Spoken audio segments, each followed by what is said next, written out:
চালিত সকলকে স্বাগত।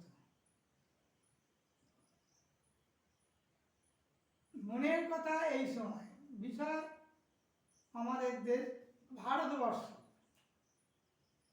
প্রায় হাজার হাজার বছরের ঐতিহ্য আমাদের এই ভারতবর্ষ। তার সভ্যতা ও সংস্কৃতি যেমন হিমালয়ের মতো অটল, তেমনি গঙ্গার মতো নানা দিকে প্রবাহমান। গঙ্গা, যমুনা, সরস্বতী, কাবেরী, তুঙ্গভদ্রা বহু নদী আমাদেরকে প্রবাহিত হচ্ছে। সেই প্রবাহিত তার উপর নানা শতাব্দীতে নানা রকম আক্রমণ এসেছে।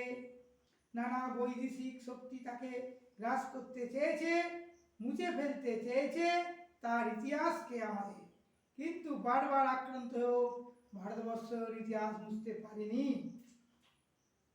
এখনো ভারতবর্ষের যা চিহ্নিত হয়ে যায়নি। প্রাণের ক্ষেত্রে বারবার পরাভূত হয়েও পরাজিত হয়নি ভারত।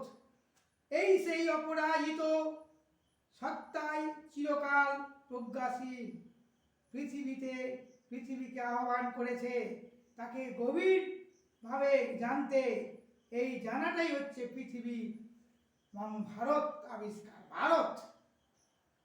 কিন্তু ভারতের অভ্যন্তরীণ মতো প্রদেশ জাতিভেদকে এবং বিভিন্ন জাতি সম্প্রদায় আছে, এরা আজও প্রকৃতপক্ষে ভারতবর্ষকে জানতে পারেনি এবং মনে প্রাণে যে ভারতবর্ষের যে আদর্শ, যে সংস্কৃতি কেউ নিতে পারেনি। এবং এই বৈচিত্র্যের মধ্যেই ঐক্য হচ্ছে আমাদের ভারতীয় সংস্কৃতি এবং এর ধর্ম। কিন্তু এই ঐক্যের সূত্রগুলি সযত্নে লালন পালন করে আসছে। এখানে ঐক্যের মধ্যে আছে ভারতবর্ষ, ভারতীয় পরিবার এবং ছোট্ট আছে ভারতবর্ষে। ভারতবাসী, ভারতবর্ষের হচ্ছে ভারতীয় মৈত্রী বন্ধনে সকলকে, ভারতের বহু ভাষাভাষী মানুষকে পারস্পরিক উপলব্ধি করতে হবে ভারতের আদর্শ, ভারতের সংস্কৃতি।